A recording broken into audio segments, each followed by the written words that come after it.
นะเป็นครอบครัวที่หย่าร้างเป็นครอบครัวที่แตกแยกนั้นขาดคือฉันทะยินดีในสิ่งที่ตนได้พอใจในสิ่งที่เรามีนะเห็นไหมมันก็ได้หลักธรรมของศีลละไปที่ศีลไปที่ศีลละนะไปที่ศีลนะความพอใจละนะได้ศีลธรรมกรรมฐานมาด้วยเห็นไหมถ้าหากว่าเราได้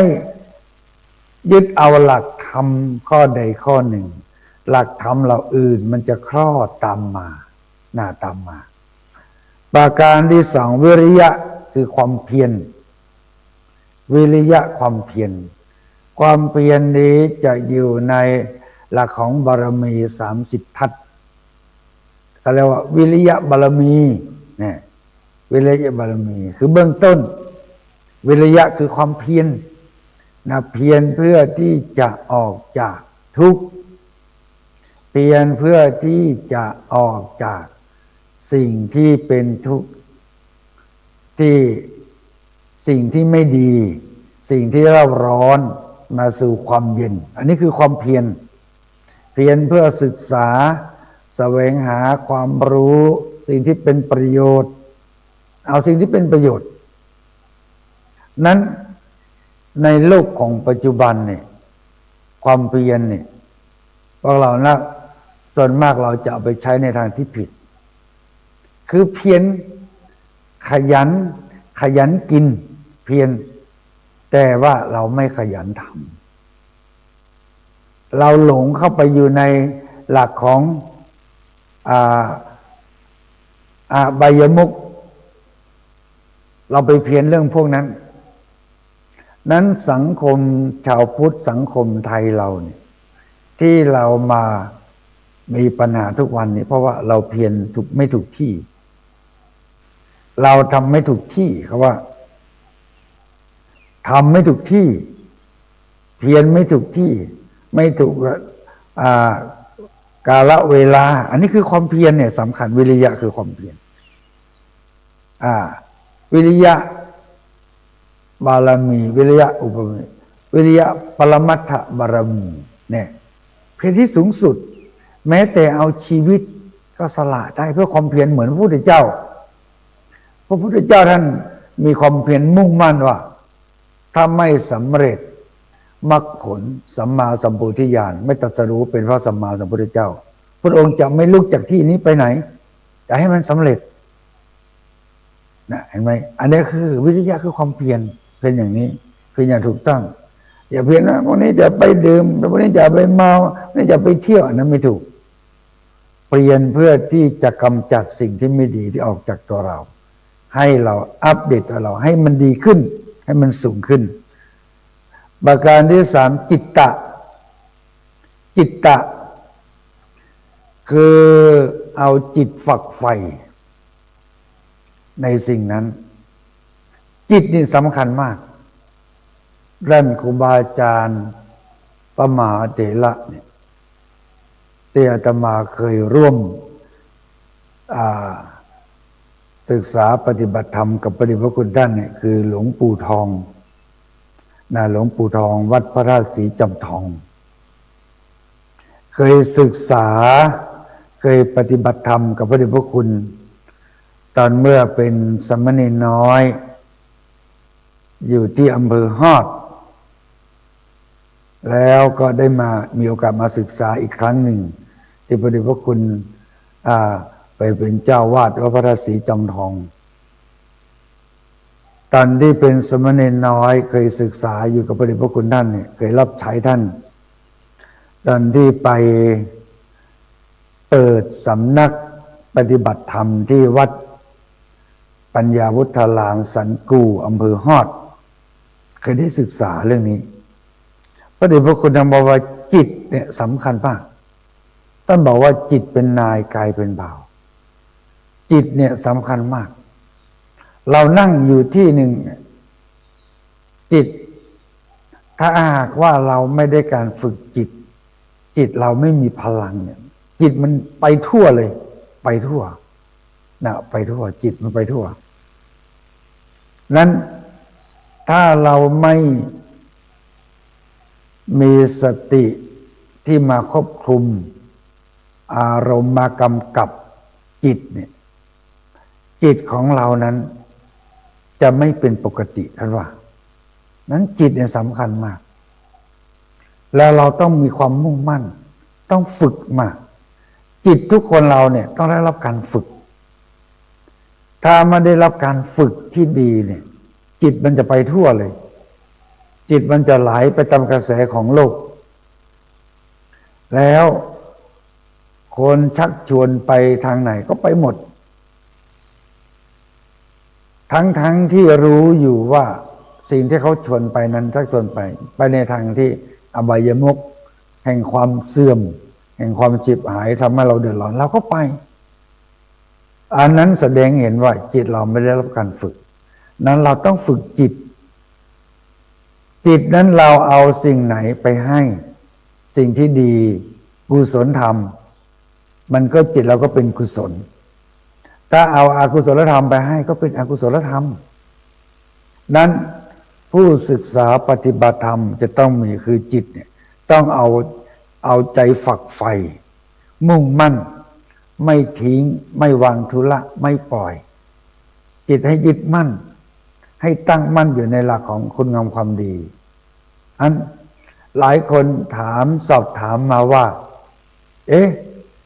คนเราเนี่ยเมื่อตายแล้วเนี่ยมันจะไปไหนแต่พระพุทธเจ้าท่านไม่ตอบว่าตายแล้วไปไหนเนี่ยตายแล้วจะไปเกิดไหมแต่มันมีหลักธรรมอยู่มันมีที่พระองค์ตรัสไว้ว่าจิตเตอสังกิเลเถทุกขติปฏิกังขาจิตเตอสังกิเลเถสุขติปฏิกังขานั้นพอจะแสดงได้ว่าจิตของเรานั้นเนี่ยเมื่อเราได้เป็นมนุษย์ผู้ประเสริฐเนี่ยเราได้ศึกษามาดีเราได้ทำดีไว้ตอนเมื่อเราเป็นมนุษย์เราอยู่บนในโลกมนุษย์เนี่ยเราได้ศึกษาดีปฏิบัติดีทำความดีแล้วเป็นความชั่วเมื่อจิตเราเนี่ยเมื่อเราดับขันไปหรือเราตายจากโลกนี้ไปเนี่ยมันก็จะไปสู่สุคติคือที่ดีนั่นเองถ้าหากว่าเราไม่ได้ศึกษาธรรมไม่ได้ปฏิบัติธรรมทำแต่สิ่งที่เลวร้ายทำเป็นที่เลวไหลเนี่ยมันก็เมื่อเราหลับขันจากโลกนี้ไปเนี่ยมันก็ไปในสู่ในทางที่ไม่ดีนั้นเราพิสูจน์ได้เลยว่าคนไหนจะไปตายแล้วจะไปดีหรือไม่ดีเนี่ยขึ้นอยู่กับบุคคลนั้นศึกษาปฏิบัติบางครั้งเราไปเยี่ยมคนป่วยไข้เนี่ยเราบอกว่าให้นึกถึงพุทโธพุทโธนะสัมมาอรหังสัมมาอรหังนะยุบหนอพองหนอนะเนี่ยเราไปบอกกันเวลานั้นเนี่ยมันไม่ได้คือจิตมันอยู่ในขั้นที่มันวิกฤตมันไปไม่ได้ไปไม่ได้เราจะบอกในเวลานั้นบอกไม่ได้ละนั้นเราต้องบอกกันในเวลาเนี้ยนั้นญาติโยมท่านสาธุชนเราท่านผู้มีเกียรติทั้งหลายเนี่ยที่รับฟังเนี่ยนั้นเราต้องฝึกจิตเราต้องปฏิบัตินั้นการปฏิบัติเนี่ยมันไม่ใช่เรื่องที่มันยุ่งยากพระพุทธเจ้าท่านแบ่งไว้เป็น4อย่างยืนเดินนั่งนอนถ้าเรานั่งไม่ได้เราก็เดินยืนพิจารณาหาเหตุผลแต่ข้อหลักสำคัญคือเราต้องมีสติด้วยความรู้สึกตัวทั่วพร้อมสัมปชัญญะความรู้ตัวเนี่ยเราต้องมีสติไปกำกับด้วยในหลักสำคัญต้องการฝึกจิตถ้าจิตเราเข้มแข็งจิตเรามีพลังเนี่ยเราทำอะไรก็สำเร็จทำอะไรก็สำเร็จทุกอย่างหลักธรรมข้อนี้ในศาสนาอื่นไม่มีแต่พุทธศาสนาเท่านั้นที่พูดถึงเรื่องจิตศาสนาอื่นจะพูดถึงเรื่องความเป็นอยู่มีความสุขพูดแต่ความสุขพูดแต่ความสุขแต่ความสุขแต่เพียงกายเท่านั้นแต่เรื่องจิตไม่มีในหลักของพุทธศาสนาเนี่ยพูดถึงเรื่องจิตถ้าหากว่าเราศึกษาธรรมปฏิบัติธรรม เราฝึกจิตเราให้มีเข้มแข็งจิตเรามีพลังเนี่ยย่อมมีความสำเร็จเกิดขึ้นเกิดขึ้นมีนักศึกษาหลายคนที่มาฝึกมีนักธุรกิจหลายท่านที่มาฝึกที่นี่มาฝึกที่วัดเราอย่างเนี่ยก็มีความสำเร็จตอนนี้เป็นนักธุรกิจเจริญรุ่งเรืองเมื่อวันก่อนมีข้าราชการครูราชการตำรวจที่จะเกษียณไปแล้วท่านมากราบลาก็ได้พูดคุยกันเรื่องนี้บอกว่าเมื่อเราได้ไปอยู่ที่บ้านเราเกษียณของจากราชการไปแล้วงานประจำเราไม่มีเนี่ยสิ่งหนึ่งที่จะทำให้ชีวิตเรามีค่าที่สุดนั่นก็คือหลักของการปฏิบัติเราต้องปฏิบัตินั้นหลักของการปฏิบัติเนี่ยสำคัญมากจะทำให้จิตเรามีพลังจิตเราจะไม่ว้าเหวจะไม่วุ่นวายอย่างนี้เป็นต้น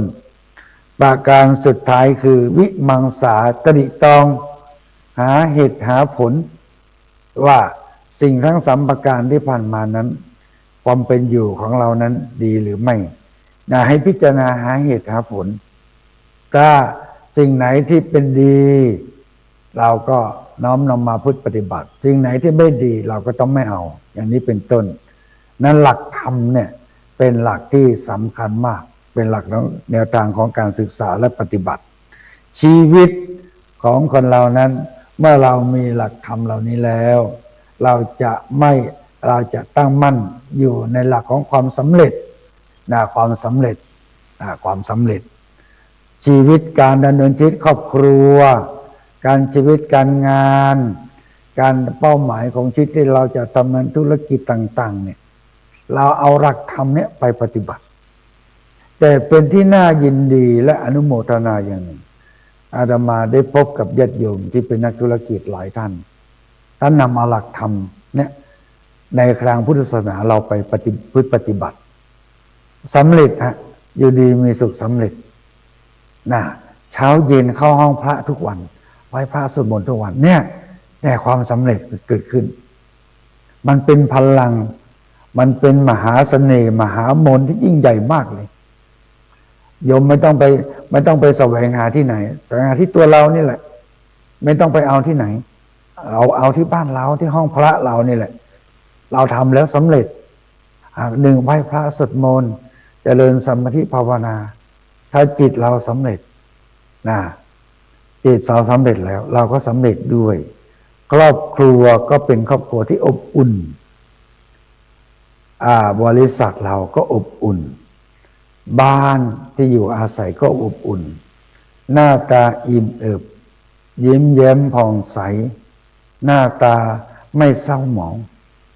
เพราะว่าจิตใจเราตั้งอยู่ในหลักของธรรมะ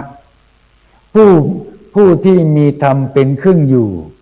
ผู้นั้นจะไม่ตกระกำลำบากผู้นั้นมีธรรมเป็นเครื่องอาศัยแล้วผู้นั้นจะเป็นผู้ที่เยือกเย็นผู้นั้นจะเป็นผู้ที่ไม่ตกต่ำจะไม่มีวันตกต่ำนั้นในวันนี้ขอ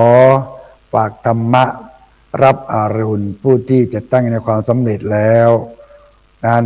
ต้องมีหลักธรรมอยู่4ประการคือฉันทะความพอใจในสิ่งนั้นวิริยะคือความเพียรจิตตะเอาใจฝักใฝ่ในสิ่งนั้นแล้ววิมังสามันติตองพิจารณาหาเหตุหาผลแล้วความสำเร็จก็จะบังเกิดขึ้นกับเรานั้นธรรมะรับอรุณในวันนี้ขอญาติโยมท่านสาธุชนท่านผู้มีเกียรติทุกท่านจงอยู่ดีมีสุขมั่งมีสีสุขเจริญรุ่งเรืองสมความปรารถนาทุกท่านทุกคนด้วยเถิด